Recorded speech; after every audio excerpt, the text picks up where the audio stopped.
Mas é importante lembrar que estes seres, eles são chamados de filhos de Deus ou de filhos do Altíssimo. Então, essa ideia, né, de que Deus está construindo, formou para si uma família invisível e depois uma família visível aqui na Terra, né? Que é isso que Deus faz, ele constrói uma família também aqui. Mas, assim, lembrar que essa linguagem de família ela é importante porque ela mostra que Deus, ele tem prazer em que a sua criação, os seus filhos, sejam participantes daquilo que ele está fazendo, seja no mundo espiritual, seja também aqui na Terra, como a gente viu na criação do homem e da mulher. Então, ele não é alguém que quer governar sozinho, mas ele é alguém que tem prazer em compartilhar, porque ele nos enxerga, tanto seres humanos quanto seres espirituais, como sua grande família.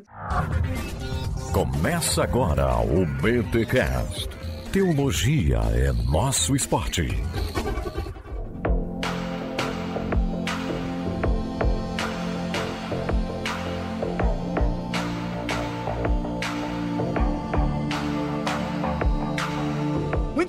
Muito bem. Começa mais um BTcast de número 603. Eu sou Rodrigo Bibo e estou precisando de um conselho divino. Quem, né? Quem não precisa? Aqui é a Cíntia e está na hora de tornarmos a Bíblia um livro estranho novamente. Calma, gente, não me julguem, aí você vai entender. Meu Deus, tá. Vai, Luiz. Eu sou o Luiz Henrique e você leu a Bíblia esse tempo todo com filtros do Instagram. Nossa, Apocalipse com certeza. O Apocalipse... Tudo. Tira o Instagram e o TikTok e aí o pessoal volta a ser mais saudável do Apocalipse. Porque olha... Mas ainda assim esses filtros são bem bonitinhos, mas a gente vai falar sobre isso no episódio. E eu sou Matheus Ávila e... Tem alguma coisa aqui atrás de mim? Eita, olha, uma parede branca, porque você está no seu escritório. Mas pode ser um anjo. Eu não sei porque eu não tô te vendo. Pode ser que eu não esteja enxergando, mas... Galera, sério, eu não vou mentir o que eu vou falar agora. Uma vez, eu conheci um pastor e eu tava na fase meio que pra entrar de estágio na faculdade. E eu queria fazer estágio lá na cidade onde eu tava... eu não quero dar muitas informações. Eu queria fazer estágio numa cidade. E aí eu comecei a me aproximar daquela igreja e tal, daqueles pastores. Mano, só que um dos pastores, ele era assim... Tipo, ele era um pastor pentecostal, assim, daqueles, assim, do reteté, mas ao mesmo tempo ele era um cara também que buscava uma certa intelectualidade. Tanto que ele estudava teologia também, aquela coisa toda e tal. Mas ele era um cara, assim, bem ligado no mundo espiritual. E, mano, em um dia, sem corar, sem ficar vermelho, assim, olhando nos meus olhos, ele fala assim, ó, Bibo, a minha espiritualidade, ela é diferente. Porque tu tá aqui agora sentado comigo nessa cafeteria e tu tá vendo ali aquela mesa, aquele garçom, aquela garçonete, né, os produtos. Eu também vejo, né, eu vejo o que tu tá vendo, só que assim, Bibo, eu consigo ver além. Eu consigo ver as entidades que estão aqui nesse lugar, os anjos que estão batalhando. Tu já assistiu Matrix? Eu falei, já. Então, eu enxergo tipo Neo, sério. E aí, cara, eu querendo estágio, o que eu falo? Tipo, nossa, glória a Deus por isso. Achando ele um completo maluco, né? Achando ele um completo maluco. Mas eu falando, nossa, glória a Deus e tal, porque eu nem na minha época mais pentecostal eu acreditaria numa coisa dessa. Porque, quero fazer uma ressalva aqui, aprendi a amar a Bíblia e a teologia com os pentecostais, né? Nem todo pentecostal é maluco assim, gente, pelo amor de Deus, tá? Mas tem uma figura dessa lá, assim. E ele falou assim, não, porque eu vejo o mundo espiritual. Tipo como Neo vê a Matrix. Eu falei, uau, cara, glória a Deus por isso. Mas achando ele um completo maluco. Ainda bem que não deu certo o meu estágio lá, porque eu acho que seria muito difícil conviver 6 meses com um cara que diz que vê o mundo espiritual. Então, Matheus, eu não posso dizer se tem alguma coisa atrás de você, mas com certeza esse pastor diria, né? E seria algo... Espero que ele não se considere também o escolhido, né? Porque na Bíblia o escolhido é um só, viu, gente? E, Matheus, ele veria alguma coisa... Com certeza ele ia falar pra mim, toma cuidado que realmente tem uma coisa terrível. Exato, sentado nos seus ombros. Nossa, lembra aquele filme Espíritos? Caramba, terrível. Meu Deus do céu. Nossa, maravilhoso esse Exato, filme. sentado no seu ombro, te dando esse peso, esse cansaço. Ai, credo. Que você acha que é falta de vitamina, você acha que é só o cansaço do trabalho, mas não. Mentira. Gente, estamos aqui com essa galera, com essa turminha, para falarmos sobre o Conselho Divino. Gente, para falar o que, Luiz, aqui? Hostes espirituais, a região celestial. O que a gente vai falar aqui? O que Conselho conselho divino é esse? Deus vai pedir conselho pra galera? Existe uma galera sentada lá numa espécie de Olimpo, onde os deuses se encontram? Qual é o tema desse podcast hoje? Nós iremos falar, Bibo, aqui sobre o mundo espiritual. E calma, eu sei que nós estamos muito acomodados, na verdade até mesmo assustados, para você que consome uma boa teologia, da batalha espiritual, aqueles mundos e aquelas literaturas que foram muito famosas e populares do final da década de 80 para a década de 90 aqui no Brasil, sobre as potestades e toda uma teologia que, infelizmente, né, é mais superstição do que necessariamente cosmovisão bíblica. Hoje, o nosso compromisso nesse podcast aqui é falarmos sobre a batalha espiritual. Não, peraí.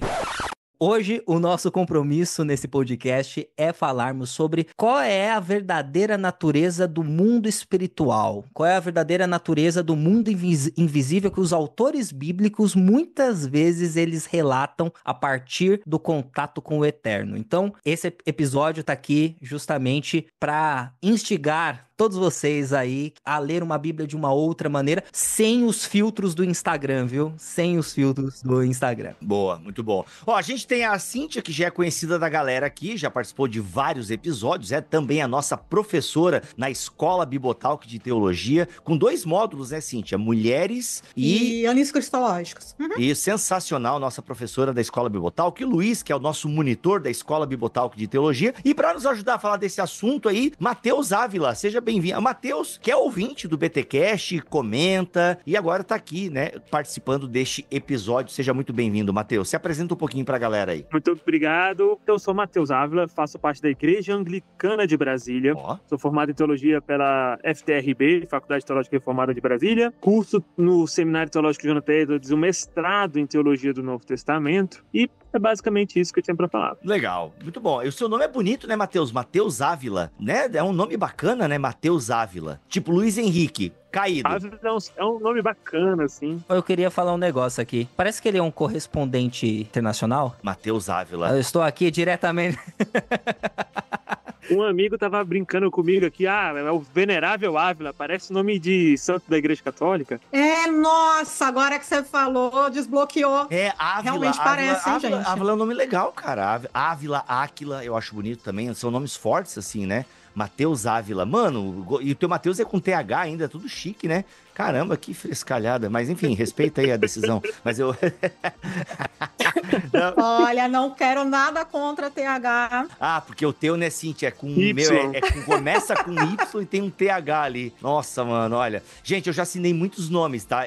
Eu já assinei muitos nomes. Tô ligando aqui pra Victoria agora. É a Vic. Mas enfim, Matheus, seja bem-vindo aqui ao BTcast. Galera, a galera tá ansiosa, vou parar de papo furado aqui. Mas antes, ouve aí os recados paroquiais. São eles que pagam as contas e deixam a gente aqui. Então, ouve aí os recados paroquiais, tá bom? Que tem muita coisa boa pra você ouvir, eventos nossos que você pode participar. Então, enfim, fica de olho aí no recado. De olho não, né?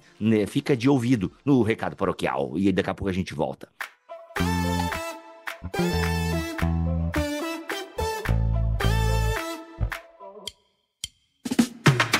Os recados paroquiais dessa semana, galera, é o seguinte, tô eu indo para o aeroporto e a minha vida é muito aeroporto, porque semana que vem eu estarei novamente indo para o aeroporto. Por quê? Porque eu vou para Belém do Pará. Sim, teremos o BT Day, o encontro dos ouvintes do Bibotalk em Belém do Pará, na Igreja Batista Amazônica. Galera, é neste sábado agora. Então você precisa garantir a sua inscrição neste BT Day. O link está aqui na descrição deste BTcast em bibotalk.com ou também no nosso canal no YouTube, tá bom? É só você digitar aí BTcast 603 no Google e você vai achar aí o link para o BT Day de Belém do Pará. Galera, a gente quer muito vocês são de Belém, da região, cola lá porque estaremos eu, Cacau Marques, Guilherme Nunes e Luiz Henrique falando sobre o tema fé em meio à crise. Tenho certeza que vocês serão ricamente abençoados por esse tema. Pessoal, eu já ouvi inclusive a palestra do Cacau, já ouvi a palestra do Guilherme Nunes e tô muito ansioso para ouvir a palestra do Luiz Henrique. Então assim, galera, cola com a gente, porque eu tenho certeza que o BT Day, além de ter palavra, tem comida, tem café e é tudo que a gente gosta. Se você não gosta de café, aí você tem que rever isso aí, né? Tem que rever isso aí, porque café é uma coisa muito boa. Mentira, se você não gosta, eu te perdoo, eu te aceito. Pode ir no BT Day, que vai ter suco, vai ter água pra você também. Tá bom, galera? O link tá aqui na descrição deste BTcast. Espero vocês no BT Day.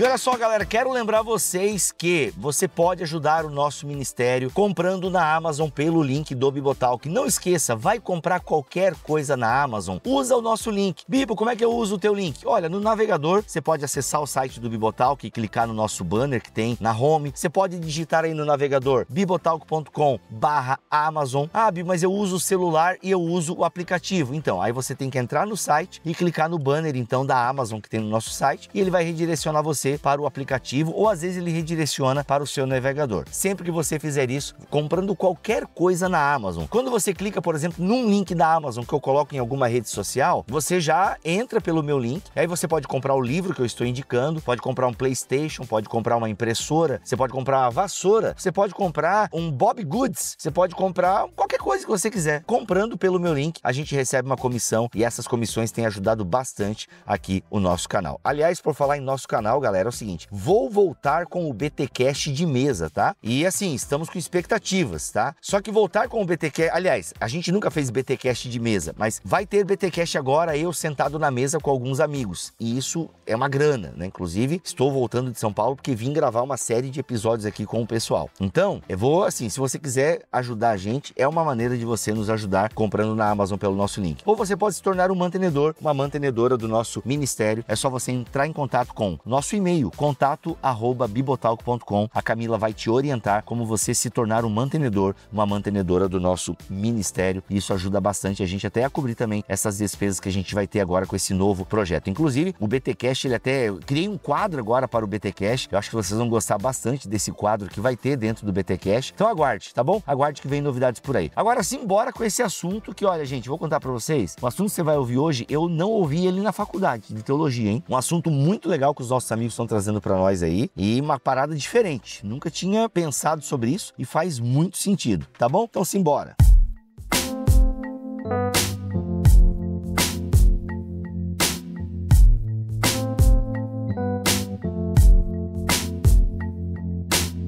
Beleza, Luiz, vamos lá, sem muita enrolação. O que é? O que é mundo espiritual? Porque, beleza, mundo espiritual, mas o que quiser, a gente vai falar de deuses, de Deus, por onde a gente começa esse papo de mundo espiritual? Anjos, demônios, divindades? Porque a gente pensa em mundo espiritual, a gente pensa Deus e os demônios, né? E é isso, é essa visão, potestades, principados, e né, eu sei que isso já é mais antigo, Novo Testamento, mas e aí, por onde a gente começa esse conselho divino, mundo espiritual, mundo invisível? A gente começa essa conversa a partir de onde? Posso só falar uma coisa? Fala, Cíntia. A gente falou um pouquinho, né? O Luiz falou um pouco sobre a questão dos excessos. Quando se fala a respeito do mundo sobrenatural, você deu aí o seu testemunho. A gente sabe que existem alguns excessos nessa área. No entanto, também existe o outro lado, que é um racionalismo, né?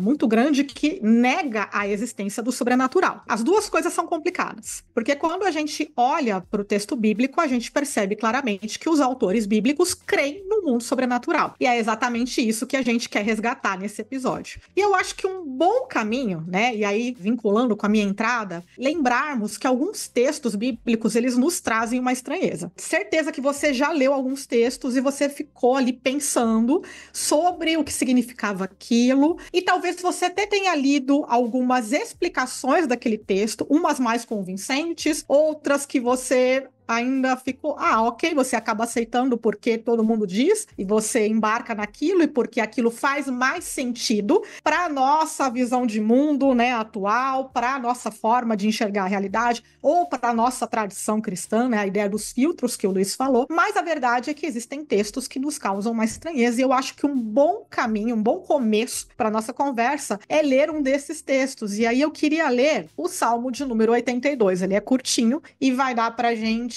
entender sobre o que a gente está falando. Então, o Salmo de número 82 diz: é Deus quem preside na Assembleia Divina. No meio dos deuses, ele é o juiz. Até quando vocês vão absolver os culpados e favorecer os ímpios? Garantam justiça para os fracos e para os órfãos, mantenham os direitos dos necessitados e dos oprimidos, livrem os fracos e os pobres, libertem-os das mãos dos ímpios. Nada sabem, nada entendem, vagueiam pelas trevas, todos os fundamentos da terra estão abalados. Eu disse, vocês são deuses. todos vocês são filhos do Altíssimo, mas vocês morrerão como simples homens, cairão como qualquer outro governante. Levanta-te, ó Deus, julga a terra, pois todas as nações te pertencem. E aí a questão é, esse texto causa uma estranheza pra gente, sim ou não? Sim, é porque, tipo, eu imaginei Deus mesmo numa assembleia divina e tem lá vários deuses e tal, e Deus tá lá julgando a parada, tipo, eu sou o Deus dos deuses, né? Aliás, um título que é falado, né? Você é o Deus, ou é só em canção pentecostal agora? Deus dos deuses, Não, a Bíblia fala desses termos também. Deus Deus dos dos deuses, deuses. né? Então, exato. Então é isso, dá a entender que tem outros deuses, mas o nosso Deus é o maior deles e que preside essa assembleia divina. Realmente causa uma estranheza. Ou conselho O divino. conselho, o Ou conselho de. conselho divino. É como se o Senhor, ele. E aí a impressão que dá é que ele, por mais que esteja na figura de um grande juiz, ele ainda divide um certo status com esses outros ao qual ele está falando. Ele está falando como se fosse quase com um igual, mesmo vindo de uma posição jurídica superior. A ideia de que o que está sendo falado ali é uma promessa sobre aquilo que ele fará em relação a seres ao qual ele considera também poderosos. E essa linguagem está dentro do Salmo 82, em outros textos bíblicos, ao qual nos revela uma realidade de que talvez os autores bíblicos eles tinham uma compreensão maior a respeito de seres sobrenaturais do que aquilo que é consolidado no monoteísmo moderno. A ideia de Deus e tudo aquilo que está abaixo ou outras manifestações, elas são equívocos ou ídolos falsos, até mesmo seres que são impotentes. Seres que são impotentes. E aí a gente precisa entender como os autores bíblicos, principalmente no Antigo Testamento, consolidam essa ideia e aplicam na literatura para evidenciar a superioridade de Yahweh, mas também colocando ao redor a existência desses seres e as suas funções e o que está acontecendo ao redor, o pano de fundo, né? O panorama ali de fundo na história, principalmente na história da redenção ou na história de Israel. Pois é, esse texto aqui para mim ele é interessante justamente porque ele coloca a figura do Deus de Israel como esse Deus que está nessa assembleia, juntamente de outros deuses, né? Por muito tempo eu acreditei na interpretação de que esses deuses que estão nesse título aqui, na verdade, se referem a reis. E essa é uma interpretação muito comum. E nós estamos lidando com o pressuposto de que quando a Bíblia fala Deus, é Deus, né? Não é aquela imagem mesmo que você tem na sua cabeça que vem quando você fala de um Deus. A imagem que está presente aqui é que é um Deus que deveria estar governando de uma forma uma nação, mas não está governando de certa forma essa nação, esse território, ou seja lá qual for a outra maneira que você venha entender. E Deus está trazendo um julgamento sobre ele, sobre esse outro Deus, o Deus de Israel julgando outros deuses por eles estarem fazendo algo que eles não deveriam estar fazendo ou se omitindo de fazer alguma coisa. Eu acho que a chave, inclusive, para a gente entender, porque às vezes a tradução, ela complica um pouquinho para a gente. Perceber essas nuances e como o Matheus bem falou, a gente já tem uma carga de interpretações, uma tradição que a gente traz, que talvez a gente não consiga perceber tanto o que seria esse outro significado possível no texto. Mas a verdade é que tudo vai assim ficar mais claro quando a gente entende a palavra que está sendo usada para falar a respeito de Deus e desses deuses, que é o termo Elohim. Então, acho que ajuda bastante a gente a entender quando a gente fala desse termo. Eu acho que nesse momento a gente precisaria descartar a teologia de uma música conhecida no evangélico, né? Jeová Rafa, meu Senhor, que cura todo. E aí vai dando os nomes ali até chegar no final Elohim, em Elohim, Elohim, Deus. Pois é. A ideia aqui, a ideia e a explicação de Elohim nos ajuda a compreender a dimensão desse mundo sobrenatural e daquilo que seria uma espécie de congregação divina ou uma família monástica cósmica. Ai, os termos aqui agora vai tudo. Ai. Devagar. Hoje a gente vai gastar todo o nosso vocabulário aqui. Hoje a gente tá...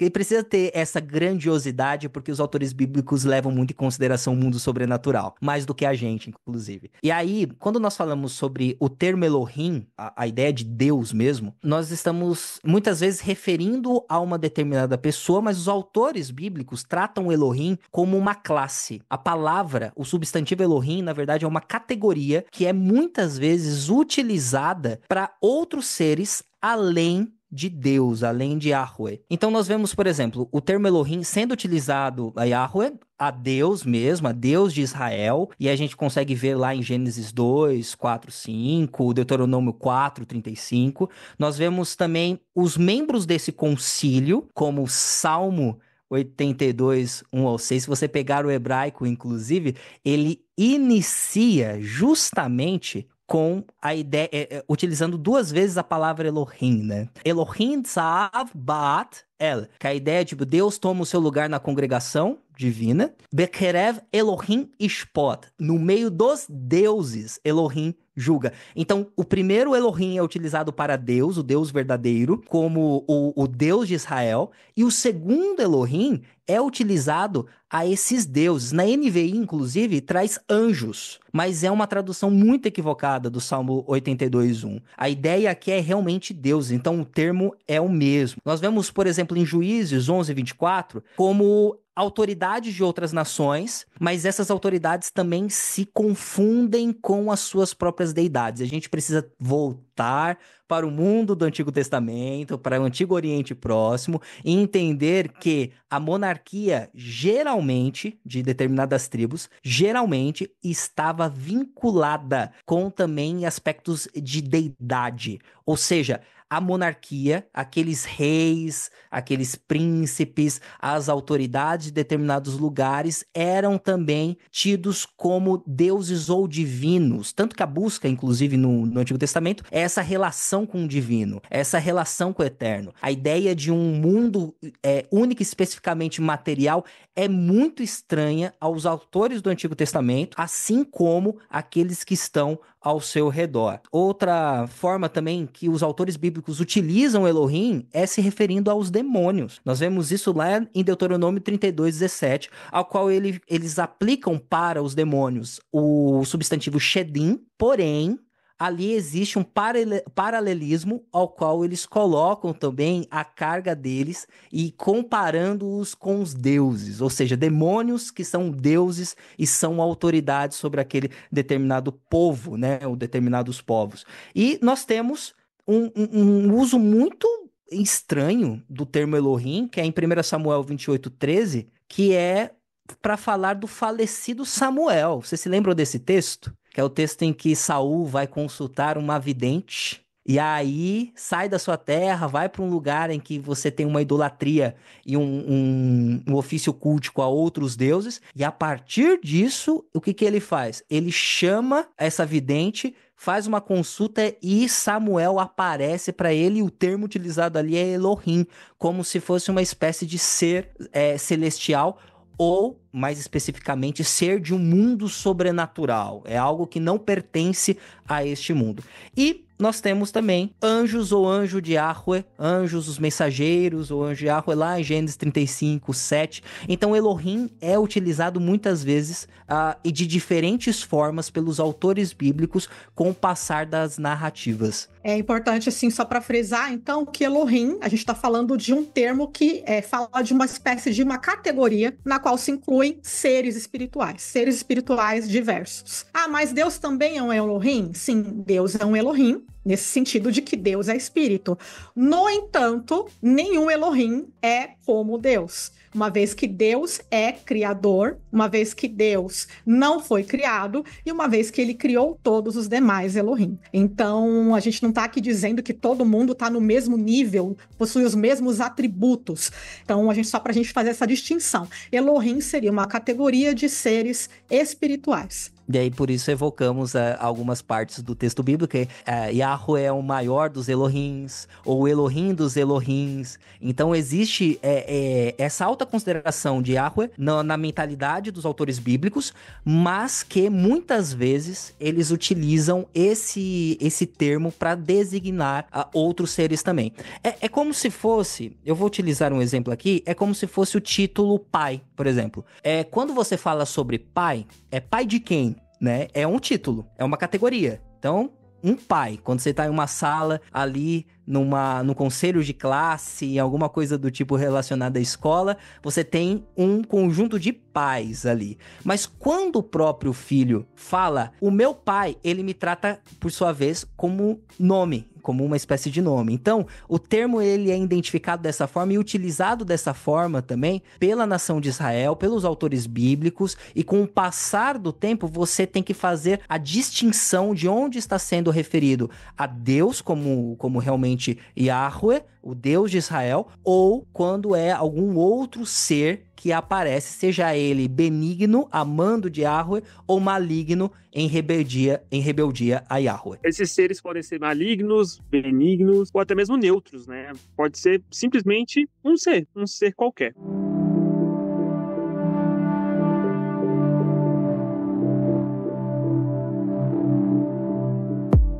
Beleza, gente, fizemos essa análise semântica aqui da palavra Elohim, que aparece no Salmo 82, certo? Que a gente tá falando aqui. Mas eu ainda não entendi o que é essa Assembleia Divina. Pois bem. Aliás, a nova NVI coloca Assembleia Divina, ela não coloca Conselho, ela põe Assembleia Divina, que é a mesma coisa, né? E aí, gente, o que é? Beleza, aparece o termo Elohim ali, mas o que é essa Assembleia Divina? Não, como o Mateus falou, a gente sempre leu como, às vezes, né, uma referência aos deuses, aos reis da terra e tal. Mas a gente pode começar a entrar um pouco mais, então, tipo, o que é essa ideia de um conselho divino? E a gente consegue sair do Salmo 82 para entender um pouquinho mais o conceito? Beleza, pessoal. Esse termo conselho não foi escolhido por acaso. Eu gostaria de convidar vocês que abrissem aí, quem tiver com a sua Bíblia, não sei o quê, e abrir em 1 Reis, capítulo 22, versículo 20 em diante. Você vai encontrar ali uma história que é uma história muito estranha e é o tipo de situação que a gente normalmente não encontra. O que estava acontecendo ali? Nós conhecemos a história de Elias... Mateus, devagar. Mateus, calma aí. Ô, Mateus. É 1 Reis 22? 22, a partir do versículo 20. Tá bom, vamos lá. Eu abri a Bíblia, eu obedeci o que tu falou. Vai lá, pode ir. Não, que bom. A gente vai encontrar a situação do profeta Elias contra o rei Acabe. Aquelas histórias que nós conhecemos, que nós adoramos ouvir, que tem pregações maravilhosas na nossa igreja e outras pregações não tão boas assim. Mas a gente vai encontrar uma cena que, particularmente, é uma cena que parece que eu nunca li. Parece que eu fiquei cego a ela durante muito tempo. No versículo 20, está escrito assim: perguntou o Senhor, quem enganará Acabe para que suba e caia em Ramote de Gileade? Um dizia dessa maneira e outro de outra. Então saiu um espírito, se apresentou diante do Senhor e disse: eu o enganarei. Perguntou-lhe o Senhor: com o quê? Respondeu ele: sairei e serei espírito mentiroso na boca de todos os seus profetas. Disse o Senhor: tu o enganarás e ainda prevalecerás. Sai e faze-o assim. Eis que o Senhor pôs o espírito mentiroso na boca de todos os teus profetas e o Senhor falou que é mal contra ti. Basicamente, o que a gente tem acontecendo descrito aqui é a situação em que Deus está literalmente um ambiente cheio de seres espirituais, os seus anjos, as suas sentinelas, o seu conselho. E ele literalmente pediu um conselho para essas pessoas, para esses espíritos. O que eu vou fazer? Eu quero dar uma lição no rei Acabe. E eu preciso de ideias. Vai acontecer algo... O mal vai acontecer contra ele, mas eu preciso de ideias. Ele deu a oportunidade de um espírito dar uma ideia. Olha, eu me prontifico a fazer isso. Assim como o profeta Isaías fez lá, quando estava perante o Senhor, eu vou fazer isso pelas pessoas, só que ele era um humano. Aqui nós temos um espírito se prontificando na presença do Senhor, falando assim, eu vou enganar todos os profetas dele, vou fazer assim. E Deus para. Poxa, muito boa a sua ideia. Eu quero que você engane todos os profetas do rei Acabe. Vai lá e faz, eu permito. E Deus seguiu o conselho de um desses outros espíritos que estavam na presença dele e foi fazer essa missão. Ele foi cumprir essa missão. É um brainstorming, né? Deus fez um grande Exato. brainstorming. E, gente, não é o único brainstorming que a gente encontra no Antigo Testamento, não. Inclusive alguns que a gente... Bom, enfim, tem gente que pensa que é outra coisa que está acontecendo ali, mas eu não quero ser linchada, então... Não, agora fala, Cíntia. Não, porque assim, ó, vamos lá. Deixa eu fazer aqui um pouco a voz do povo, que é a voz de Deus. Mentira. Olha só, esse texto aqui de 1 Reis, ele não me causa tanta estranheza, para ser honesto, porque eu leio esse texto aqui, tudo bem, ele tem esse lance de que Deus está sentado com a galera, porque a gente, quando pensa em anjo no céu, a gente pensa no anjo só nos anjos de Isaías, né? Da galera lá fazendo worship, repetindo santo, santo, santo, santo e tal. Fica até uma dica pro worship, né, galera? Os anjos já ficam repetindo, a gente pode ser mais criativo. Né? Então o que acontece? Já que os anjos já estão repetindo, a gente pode cantar coisas mais legais do que ficar repetindo. Então o que acontece? Mas eu entendo que, beleza, aqui é bacana essa ideia de que Deus está trocando uma ideia, mas eu consigo imaginar Deus trocando uma ideia com os anjos, entendeu? Porque a minha mente, ela tá assim, ó, Deus, anjo e demônio. Pronto. Aí tem a potestade, principado, aí eu posso ter toda uma escalação de anjo, mas é tudo anjo e demônio. Tipo, eu resolvo isso na minha cabeça assim, entendeu? Tem a trindade, na verdade, né? Calma, deixa eu ser um pouco mais ortodoxo, já que eu tô com 2 anglicanos aqui. Então, assim, eu tenho a trindade, né? Todos em pé de igualdade e tal ali, Pai, Filho e Espírito, show. E a galerinha, entendeu? Os anjos que Deus manda fazer. Então, esse texto aqui, ok, até acho interessante Deus trocando uma ideia com os anjos e aceita a ideia de então. Pensei em, quem sabe, a gente fazer a Eva comer do fruto. Mentira, tô viajando aqui. E o que acontece? Aí, mas o texto de Salmo ainda fica para mim um pouco mais... Dá pra gente encaixar na mesma categoria aqui? O texto de Salmo 82? Não sei se deu pra entender a minha dúvida. Eu acho que dá para encaixar assim, só que de uma outra forma. Eu acho que a gente só vai conseguir falar do Salmo 82 se a gente voltar na história bíblica e falar sobre um tema que é muito importante, que é o tema da criação. Caramba, tá. E eu acho que somente quando nós falarmos da criação, a gente vai conseguir, e da queda também, a gente vai conseguir explicar perfeitamente o que acontece em Salmo 82. Tá, não, acho que agora eu entendi. É porque vocês explicaram, óbvio, viu, gente? A importância de explicar o termo. É que vocês explicaram os termos, o deuses aqui tá Elohim, então cabe toda a classe de ser espiritual. Olha, entendi, gente. Ó, se você não entendeu, você tá perguntando assim, ó, Bibo, que bom que você entendeu. A gente ainda não. Gente, é o seguinte, é que por que eu tava achando um pouco diferente os textos, né? Porque no Salmo 82 tá assim, ó, e Deus quem preside a Assembleia Divina, no meio dos deuses, ele é o juiz. Eu já imaginei uma galera meio que na categoria de Deus, assim, entendeu? Tipo assim, tem, ó, tá lá, tá Deus, tá Baal, tá Astarte, tá Ra, entendeu? Tá o Odin, a galera lá, e tipo, só que o nosso Deus é o que manda no rolê. Eu já levei. Mas não, a palavra Elohim aqui também pode encaixar os anjos, que é a mesma galera que tá sentada lá com Deus pedindo conselho pra detonar Acabe. Saquei. É isso, né, Matheus? Isso mesmo.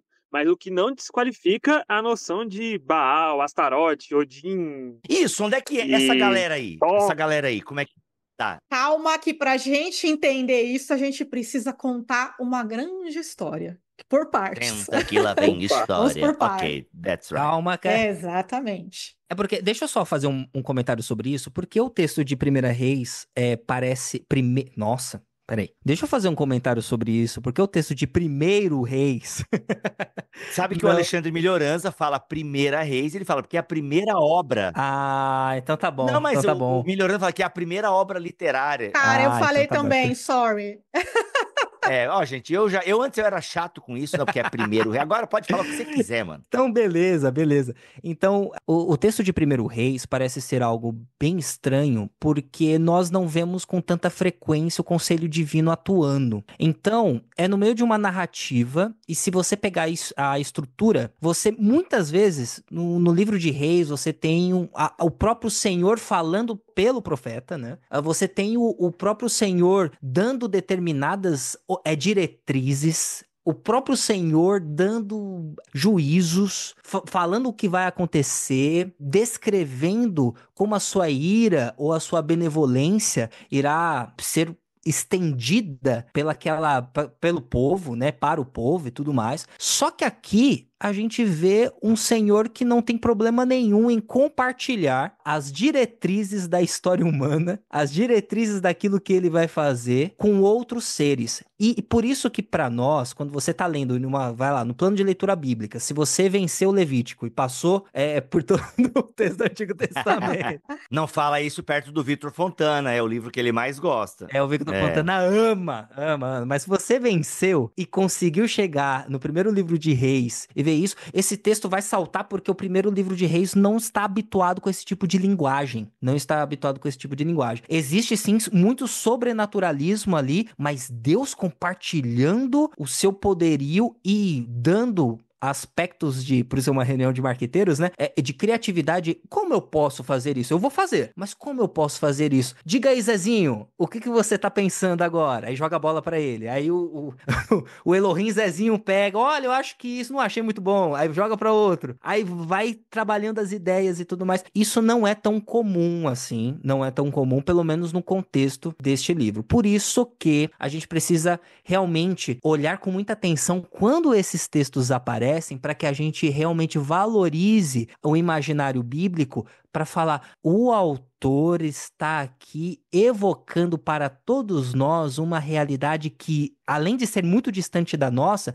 mas uma realidade importantíssima nos decretos e juízos do Senhor para designar a história da humanidade em relação a Cristo Jesus. Então, é muito importante a gente prestar atenção nessas questões, tá? E acho que não só isso, né? A gente está falando nessa ideia como se fosse uma reunião de marqueteiros aí, que o Luiz está brincando, mas é importante lembrar que estes seres, eles são chamados de filhos de Deus ou de filhos do Altíssimo. Então, essa ideia, né, de que Deus está construindo, formou para si uma grande família, uma família invisível e depois uma família visível aqui na Terra, né? Que é isso que Deus faz, ele constrói uma família também aqui, no lugar, né, do Éden, que é essa intersecção entre céu e terra. Calma que a gente vai falar disso daí. Mas, assim, lembrar que essa linguagem de família ela é importante porque ela mostra que Deus, ele tem prazer em que a sua criação, os seus filhos, sejam participantes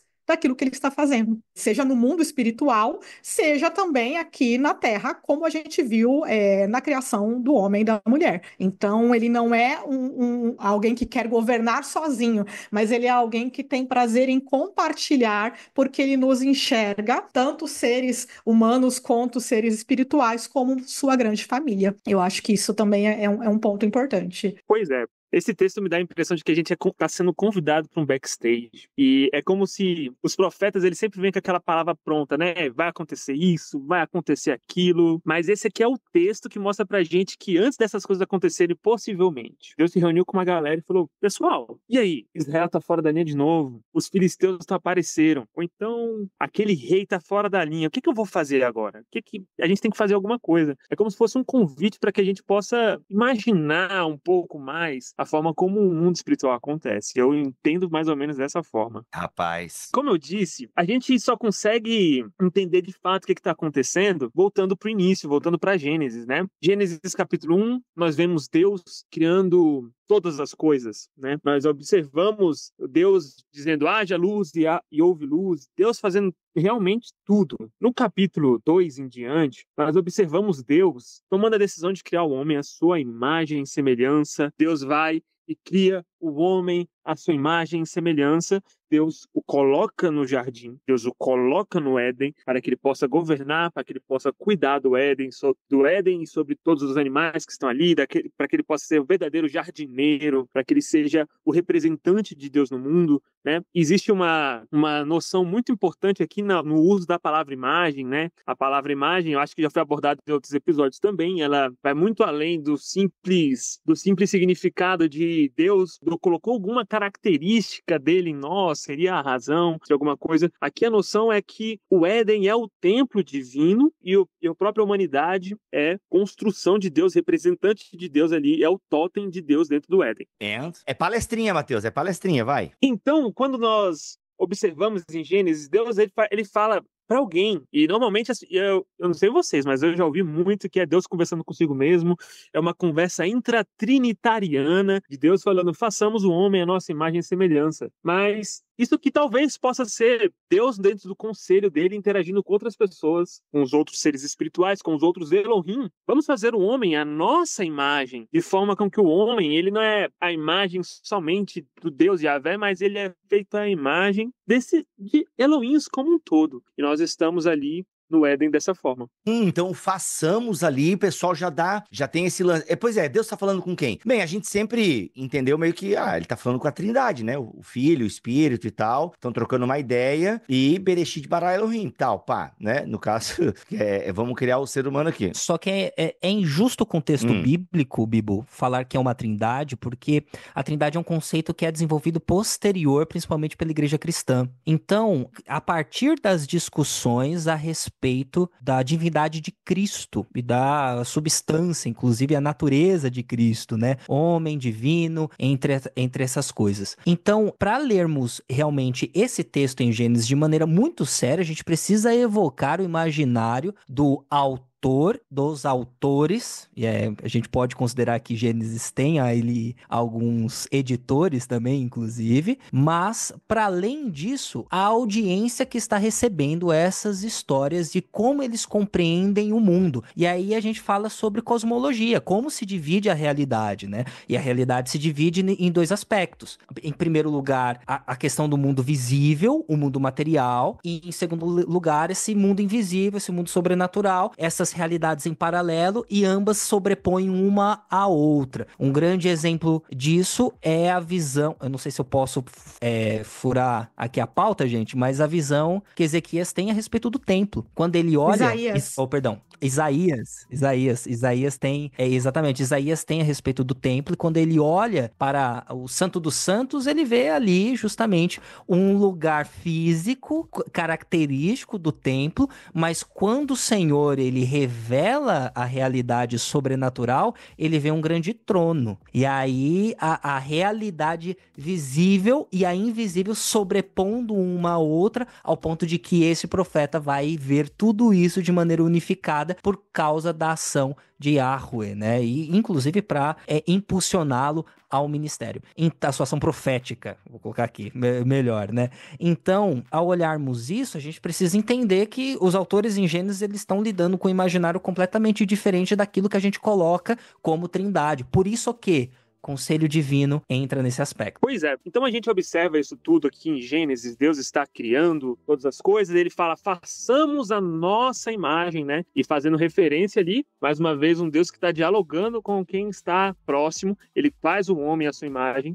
E o ponto que a gente pode observar é que Deus não está sozinho e que o conselho divino está juntamente com Deus, e Deus que andava no Éden, tão logo o Éden que é percebido pela cosmologia, pela visão que os judeus tinham do que era o Éden era o ponto de encontro entre o céu e a terra. Logo, o conselho divino tinha acesso ao Éden, o que faz totalmente sentido a presença da serpente ali e no Gênesis também, no capítulo 3, no momento da queda.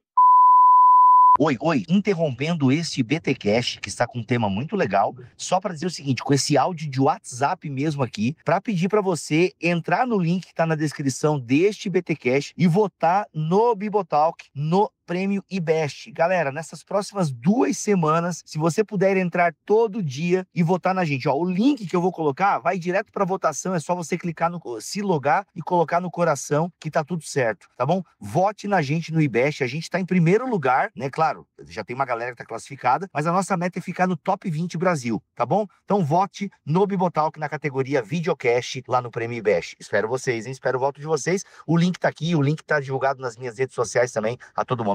É isso.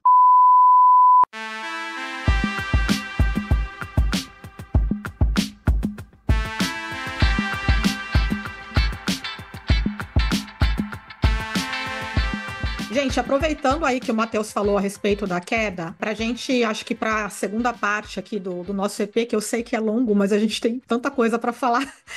acho que vale a pena a gente mencionar a questão de 3 rebeliões que acontecem, que com consequências tanto no mundo espiritual quanto no nosso mundo. E a primeira delas, o Mateus já lançou a bola aí, que é que existia um ser espiritual aí no Éden que não estava muito contente com esse plano de Deus para o homem, para a humanidade, e resolve interferir, que é a serpente, né? Então a gente vai começar falando a respeito dessas 3 rebeliões em sequência e a consequência de cada uma delas. Manda bala que eu fiquei curioso agora. Rebelião no mundo celestial, os Elohim tudo assanhadinho, vamos. Então a primeira grande rebelião é a rebelião justamente a queda da humanidade. Nós vemos ali a história, Gênesis 3, em que nós temos a humanidade naquela comunhão com Deus, ali no jardim, um espaço de intersecção entre esse mundo invisível e visível, entre céus e terra, e por sua vez, enquanto toda a história estava encaminhando,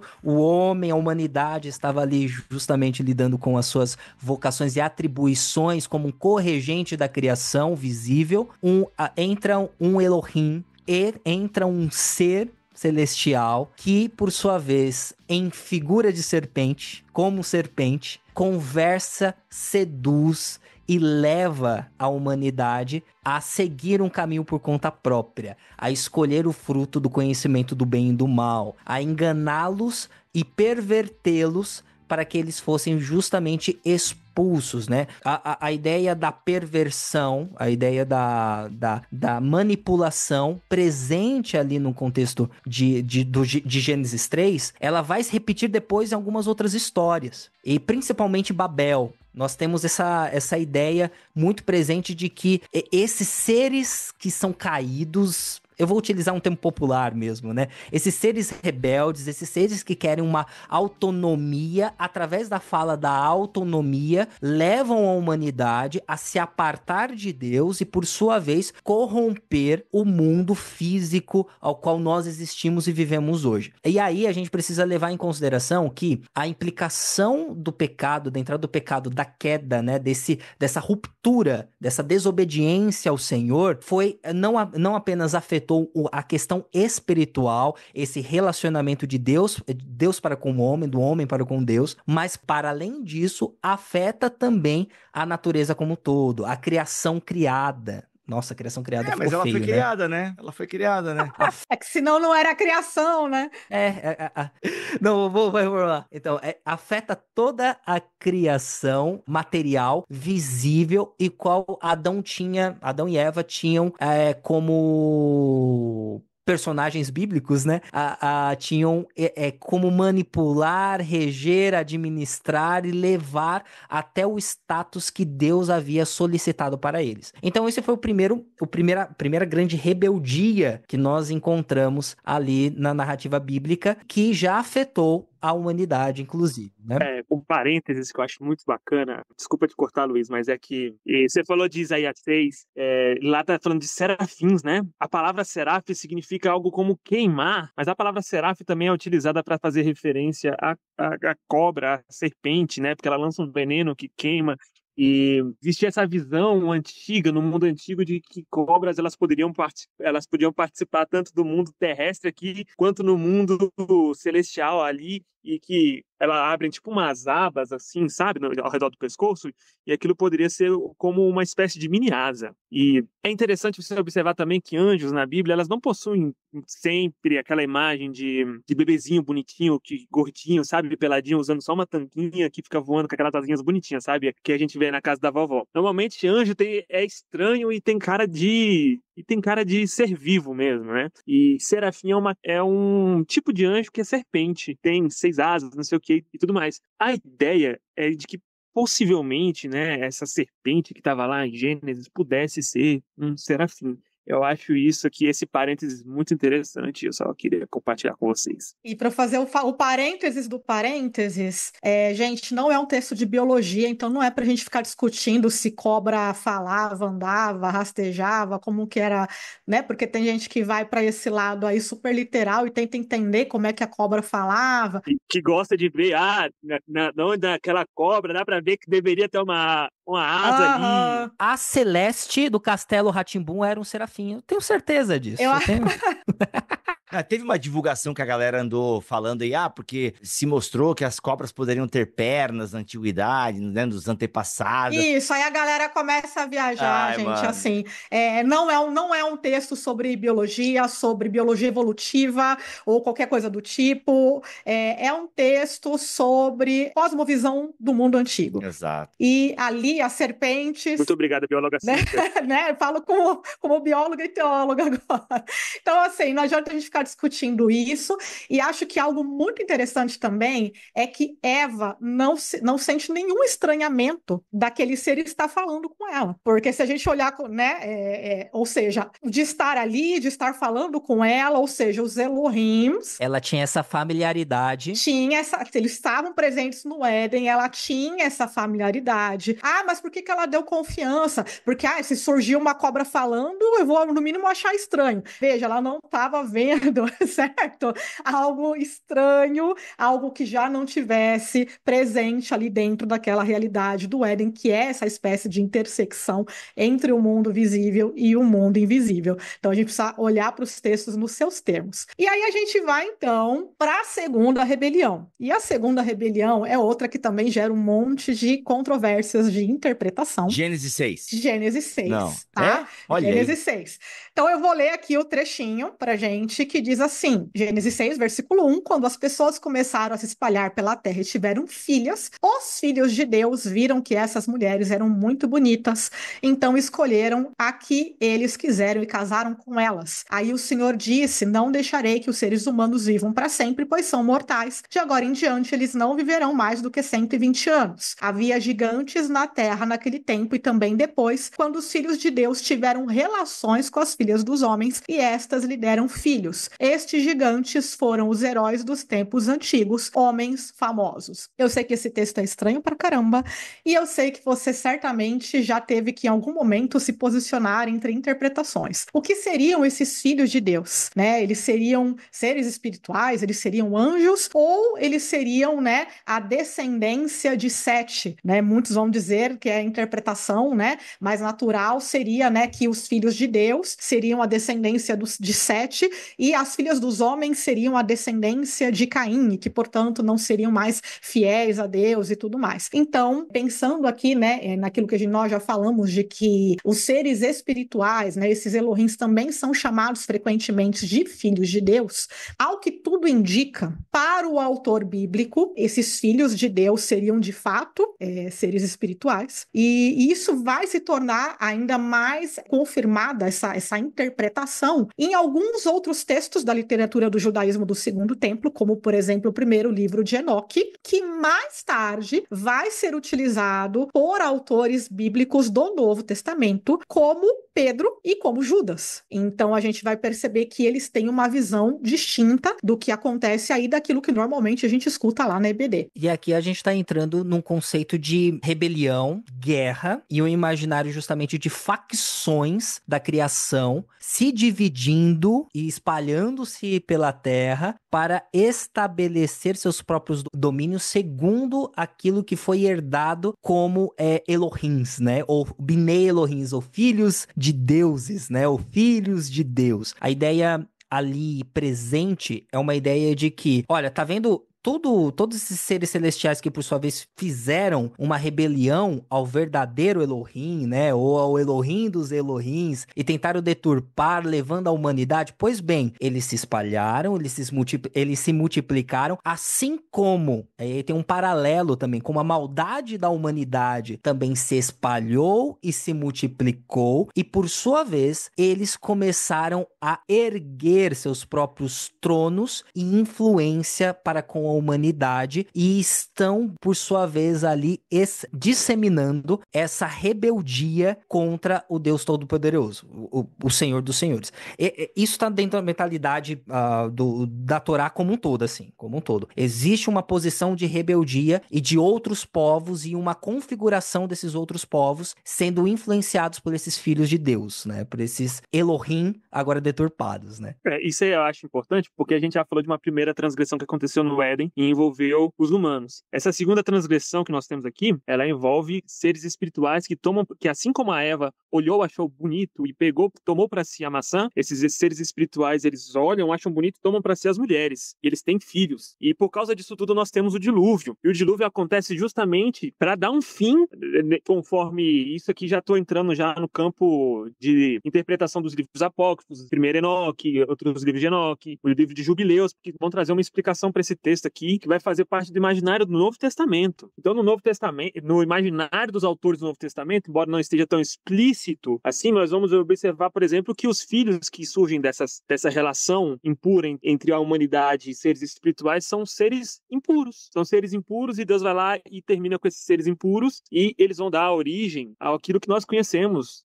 conforme a tradição judaica do período do Segundo Templo, é espíritos impuros, né? Eles não chegam a ter um fim, mas eles se tornam os espíritos impuros que estão presentes, por exemplo, em todo canto no Evangelho de Marcos, no Evangelho de Lucas, no Evangelho de Mateus. Pelo menos é dessa forma como muitos autores vêm a entender que quando os autores do Novo Testamento fazem referência a espíritos impuros, eles estão usando esse imaginário presente dessa releitura ou uma leitura de Gênesis capítulo 6, baseada naquilo que os textos apócrifos vão ler dessa forma. Espíritos impuros são espíritos que surgem da união impura entre humanos e anjos e seres espirituais. Elohims. Cara, então vamos lá, gente. Não, desculpa aí. Peraí, deixa eu... Posso fazer só um comentário? Não, Luiz. Aqui? Não, o podcast é meu, Luiz. Não sei se sacanagem. Eu também quero falar. Não, é porque eu ia retomar um pouco, porque eu... Calma que eu acho que o que eu vou falar vai ajudar a gente a voltar. Ajuda, porque... Não é que... Isso é pra dar spoiler, se quiser ver mais... Calma, que vai voltar. Pede aí no comentário que a gente vai falar mais se vocês pedirem, compartilharem. Vai fazer a segunda parte. Calma que eu vou fazer esse fechamento, calma aí.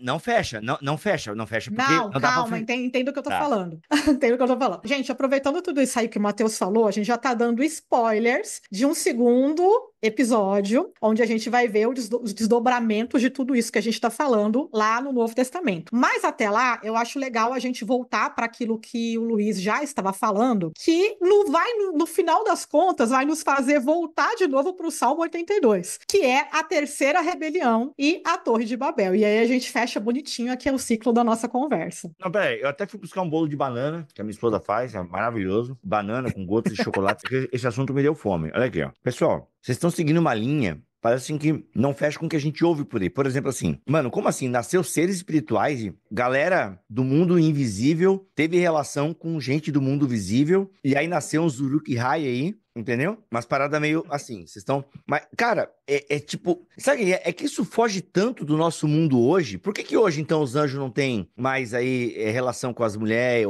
ou sei lá, anjo-mulher que tem relação com homem, né? Então, assim, por que hoje, né, a gente não ouve mais falar disso? Até ouve, mas a gente não vai entrar nessa seara. Mas é que parece uma coisa tão distante da nossa realidade, entendeu? Porque, assim, vocês estão... É porque, de fato, é uma coisa distante. A gente tá falando de uma visão de mundo muito antiga, mas que não estava distante nem do autor dos autores do Antigo Testamento e nem dos autores do Novo Testamento. Peraí, Cíntia, peraí. Quando tu fala assim, que é uma visão de mundo do autor antigo, então a gente tá falando de tudo isso aqui como uma linguagem mítica? Ou a gente acredita mesmo nessa parada no sentido de não era só uma forma de expressão, mas, sim, seres espirituais tiveram relações sexuais com mulheres do mundo físico? Ou era uma figura de linguagem para expressar outra coisa? Com certeza, os autores bíblicos e a primeira audiência não entendiam como uma figura de linguagem. Aí era a cosmovisão deles. Exatamente. E aí, para nós, é onde habita o maior perigo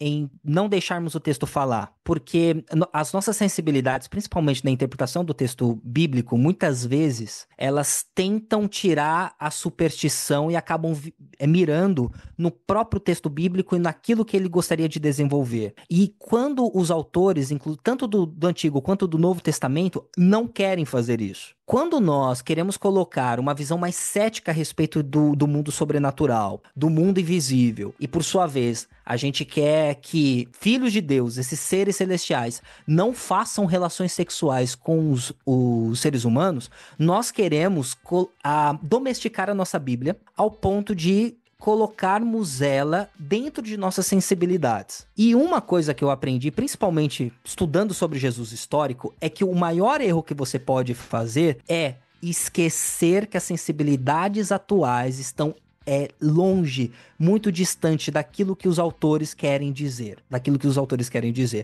que eles querem comprovar, daquilo que eles querem demonstrar. E quando nós falamos de Gênesis como um mito, a gente está falando ainda na seara do mito fundador. É o mito fundador de Israel. E quando o mito, lembra a gente várias vezes, isso já foi explicado, mito é uma história que não necessariamente é uma mentira, não é um mito moderno. A gente está falando a compreensão de mito na mentalidade moderna. Nós estamos falando a forma e os fundamentos de todo um povo, e estamos falando dos fundamentos e o nascedouro da revelação de Deus para com o homem. Então, quando a gente está falando aqui sobre mito, a gente está falando, sim, Israel está estabelecendo um mito fundador, e esse mito fundador gasta uma boa parte da sua literatura para falar sobre esses seres, o que eles fizeram, como eles se rebelaram, de qual forma eles se rebelaram e como eles estão presentes em nossa realidade até hoje. Nós não queremos capar a Bíblia, nós não queremos tirar o sobrenaturalismo,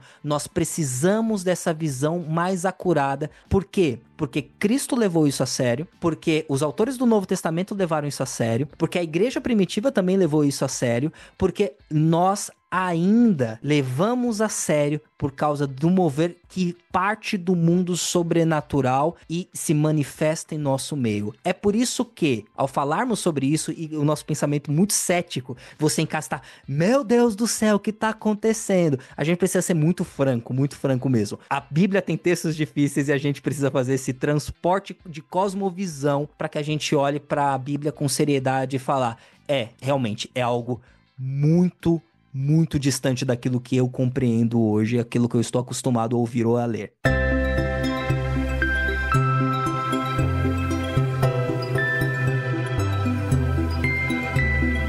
Gente, antes vocês pensem, nossa, que esses três aí, pelo amor de Deus, são tudo desviado, estão tudo doido. Gente, nós somos crentes, tá? Ó, os anglicanos aqui são eles, eu sou presbiteriano, tá? É que fique bem claro, eu sou crente ortodoxo e pra mim é isso aí, brincando, gente. Acho...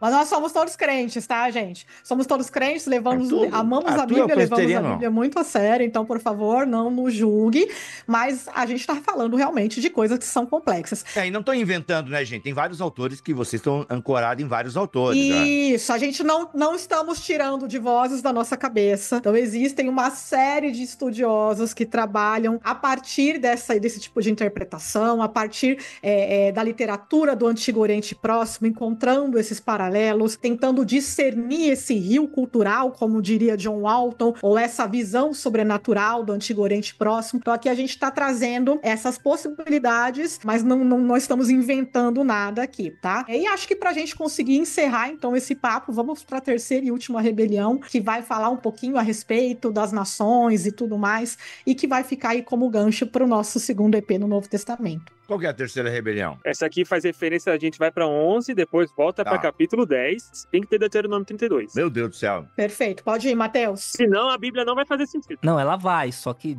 não nesse puxa. Então, a terceira rebelião que nós temos, ela tá no final do preâmbulo ali de Gênesis capítulo 11. É uma história que todos nós conhecemos, a Torre de Babel.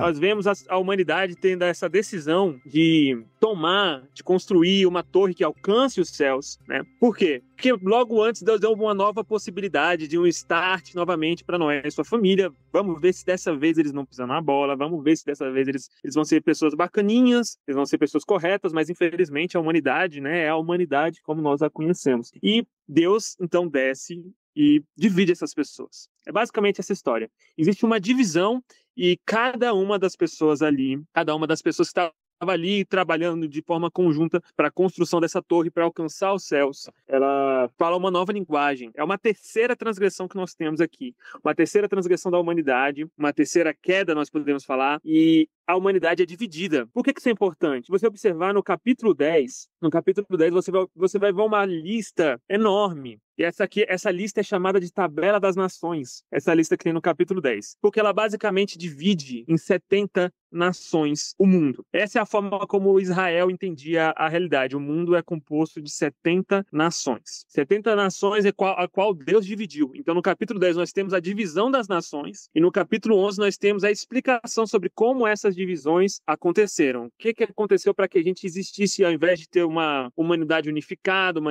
humanidade conjunta, cada pessoa está para um lado diferente, as pessoas estão em guerra entre si. O que aconteceu? O que fez com que isso viesse a ser dessa forma? E aí, acho que um versículo que também faz o fechamento disso que o Mateus está falando, dessa divisão entre as nações, está lá em Deuteronômio, capítulo 32, onde o autor bíblico, ele volta para essa história, só que ele traz algumas informações adicionais. E aí tem um detalhezinho de tradução, que assim, todas as traduções, elas vão trazer um final um pouquinho diferente. Então eu vou ler pela Bíblia de Jerusalém, que foi a que eu encontrei a tradução que vai de acordo com aquilo que a gente está falando. Deuteronômio, capítulo 32, versículo 8. Mas a NTLH também traduz de um jeito bem interessante. Depois eu vou ler. Ah, eu não gosto de NTLH. Aguenta só um pouquinho que tem coisa boa lá também, tá?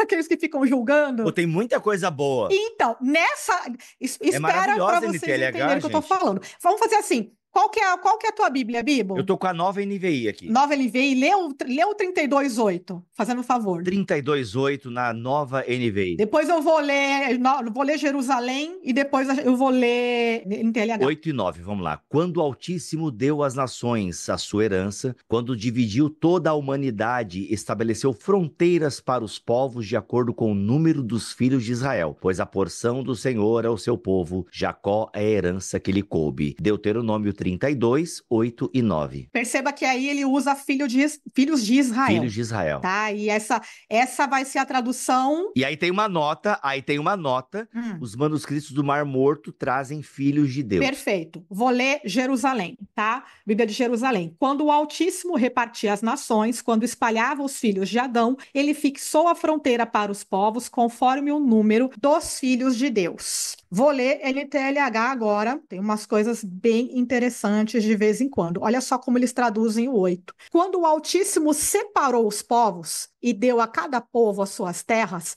ele marcou as fronteiras das nações, dando a cada uma o seu próprio Deus, com letra minúscula. E aí, como que a gente lida com isso? Cara, isso faz muito... Assim, ó, eu leigo lendo essa passagem na NTLH, que, aliás, fica aí a dica, recomendo para todo novo convertido a NTLH, pode ler, porque, mas toda tradução tem problema, amigo, e essa NTLH ajuda a galera a entender e ver que Deus tá falando. E se eu tô lendo essa passagem, eu vou entender, caramba, mano, isso faz sentido, por isso que a galera lá da Índia... Porque assim, gente, sei lá, 5 bilhões ou 6 bilhões de pessoas não fazem a mínima ideia de Jesus, conselho divino, entendeu? Bíblia Sagrada. É muita gente no mundo que não faz nem ideia do nosso Deus, entendeu? Aí eu leio um texto desse e falo assim, mano, tá aí, ó, Deus deixou mesmo um Deus pra cada galera, né? Aí tem esse Deus. E de alguma forma esse Deus lá que Deus deixou pra essa galera, talvez aponte pro nosso Deus. E aí essa galera pode encontrar salvação de algum jeito. Galera, estou pensando aqui como um novo convertido lendo a NTLH, ok? Não estou afirmando nada, beleza? E aí a gente tem o fechamento de um ciclo, porque a gente começou esse EP, o primeiro texto que a gente leu foi Salmo 82, aonde Deus está julgando os deuses das nações, e aí agora a gente entende o que ele está querendo dizer. Por quê? Porque ele vai dizer lá no próprio Salmo que os deuses das nações não julgaram as nações, não governaram as nações retamente como deveriam. Então haverá um julgamento sobre estes deuses das nações. Então aqui a gente fecha todo esse ciclo, por isso que era importante a gente entender essas 3 rebeliões, para depois a gente voltar nessa questão do conselho divino. Caramba, isso porque a gente só pincelou alguns textos do Antigo Testamento, tá? Dá uma moral aqui pra gente, porque a gente aqui tá trabalhando, estudando, né? Por favor.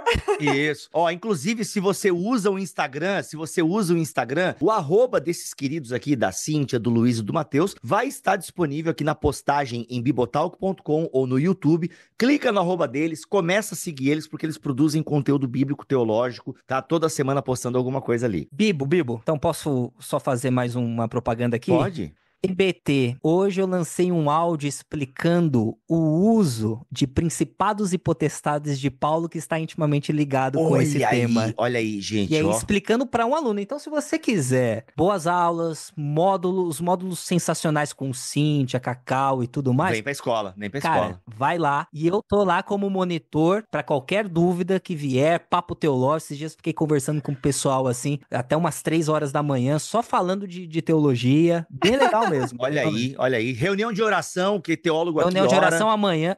Olha aí. Fala, Matheus. Tem que falar um pouquinho mais de Deuteronômio ainda, gente. Ah, é? Porque isso aqui é a eleição de Israel. Eita, nós. Não, mas é só fazer aquele fechozinho, por que Deus escolheu Israel e as outras nações. Ô, Matheus, a galera tá ouvindo tudo isso. A Jenny não vai cortar isso. A gente deixou todo esse brainstorm aqui, porque Meu esse aqui é um Deus! conselho humano.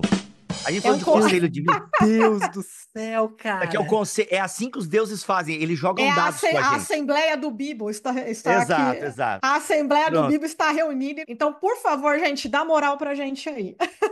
Ó, então vocês deem moral, vocês viram aluno da EBT, então. Você vai ter mais de 100 horas de conteúdo de teologia gravada lá pra você acessar. Vai ter grupo no WhatsApp pra você ser mentoreado e assessorado teologicamente. Mas vamos lá, ô Matheus, pra gente encerrar esse episódio, então, com Deuteronômio, que foi... Eu achei muito legal esse link. Então, Deuteronômio tem essa divisão e tem um julgamento lá em Salmo 82. Mas beleza, Deuteronômio é a eleição de Israel. Então, ela é a porção do Deus verdadeiro, do Deus maior de todos, da parada. Explica pra nós aí. E Cintia, e depois Luiz também pode dar uma palavra final. Vamos lá. O que nós encontramos aqui em Deuteronômio é basicamente a explicação da escolha de Deus por Israel em detrimento das outras nações, né?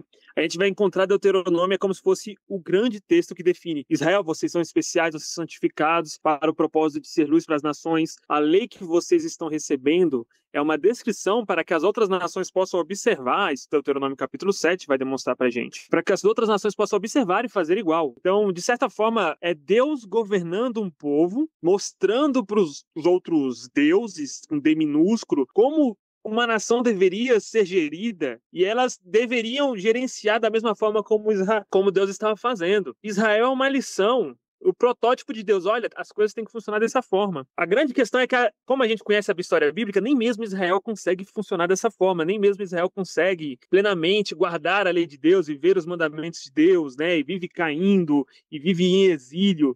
E as outras nações também são uma bagunça, e elas vêm e tentam dominar o próprio povo de Israel como um ato de rebeldia contra Deus também. Ô, Matheus, mas peraí. Cara, é que isso é muito louco, né, mano? Porque assim, ó, mas a gente vê ao mesmo tempo nos profetas, eu me lembro muito aqui dos profetas menores, mas deve ter nos maiores também.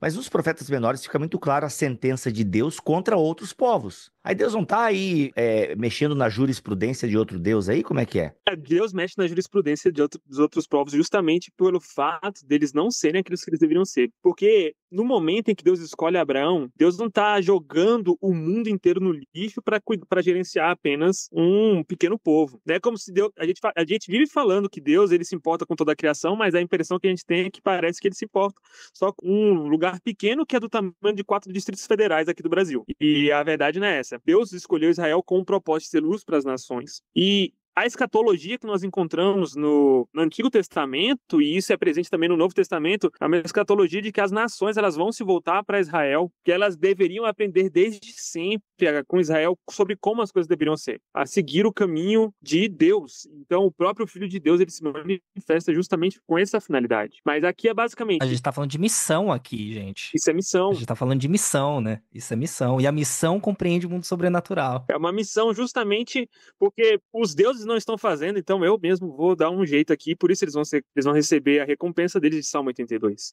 Mas aí isso aí fica complicado, desculpa te cortar, Matheus, porque então, de alguma forma, o Deus de Israel falhou também, porque a gente termina o Antigo Testamento com aquele gosto, mano, deu ruim aí, né? Deu ruim. Não por causa de Cristo. A gente tem a personificação de Israel no próprio Jesus Cristo, Jesus de Nazaré. Nós vemos que ele, por sua vez, dar continuidade com a missão, e aí isso fica pro desenvolvimento. Mas e isso fica pro próximo EP também, pro gente. Próximo porque, episódio, inclusive, a rebelião de Babel vai ser revertida no Novo Testamento. Exatamente. Sim. E é basicamente essa construção, que ela é o prolegômeno da forma como a Paula Fredriksen, daquela autora, daquela escola de teologia, Paulo dentro do judaísmo, ela começa a falar sobre Paulo, basicamente fazendo essa mesma construção que nós fizemos aqui. O capítulo 1 do livro dela é sobre Israel e as nações, não é sobre Paulo. É para explicar essa cosmovisão e como isso tudo está por trás de Paulo no momento em que ele escreve o que ele escreve. O pensamento de Paulo pressupõe essa construção que a gente fez aqui. Então, para você entender Paulo de acordo com o que a Paula Frederickson entende, você tem que fazer essa construção que a gente acabou de fazer para poder entender a missão de Paulo aos gentios. Caramba, sensacional. Pessoal, tem algum livro pra galera que tá mais ansiosa e tal, que pode ajudar a galera a ler um pouco sobre isso, ter um pouco mais de noção sobre isso? Porque assim, para muitas pessoas, eu diria que para boa parte da nossa audiência, é um assunto muito novo, né? Muito novo. Talvez alguma outra já tenha ouvido falar alguma coisa, mas assim, com tantos detalhes, com tantas coisas. Tem algum livro, Cíntia, que você possa recomendar para nós aí? Sim, tem um livro do Dr. Michael Heiser, que ele é um grande popularizador dessa ideia do conselho divino e dessas pesquisas todas, né? Tentando entender a cosmovisão do mundo antigo, do Antigo Oriente Próximo, que se chama O Mundo Invisível, recuperando a cosmovisão sobrenatural da Bíblia. Então, muito do que a gente falou tá nesse livro também. Ele é uma boa base aí para você entender tudo isso e tem em português traduzido pela editora Livre Press. Boa, o link vai estar aqui na descrição, tanto em bibotalk.com como também no YouTube. Luiz, você tem alguma dica de leitura?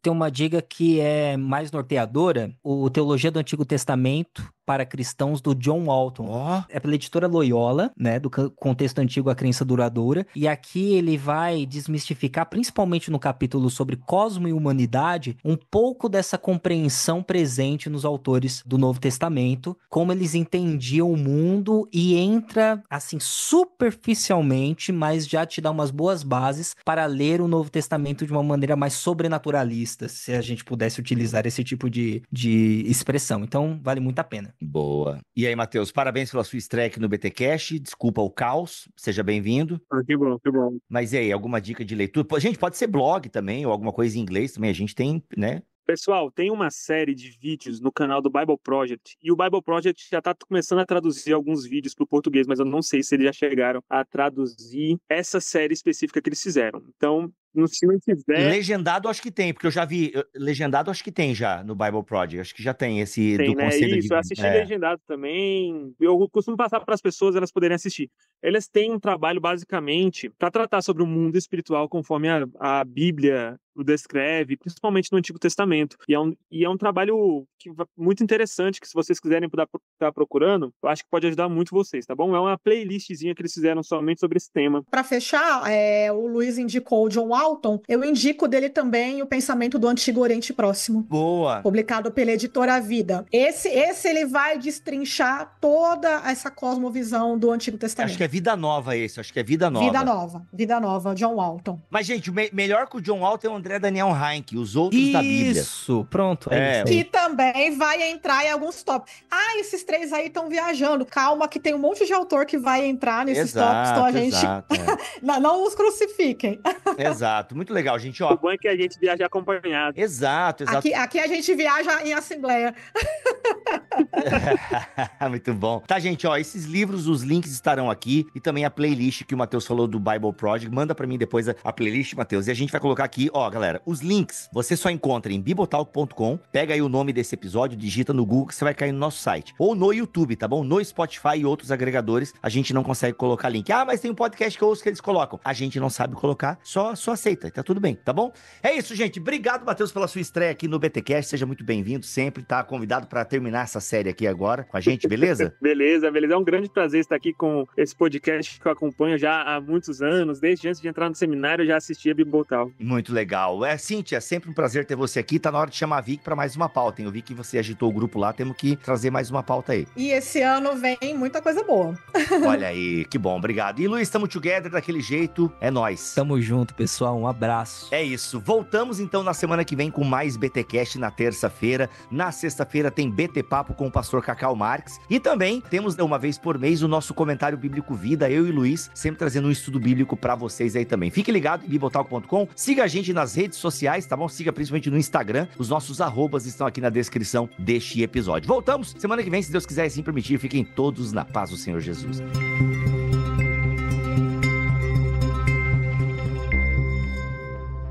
Este podcast foi editado por Bibotalk Produções.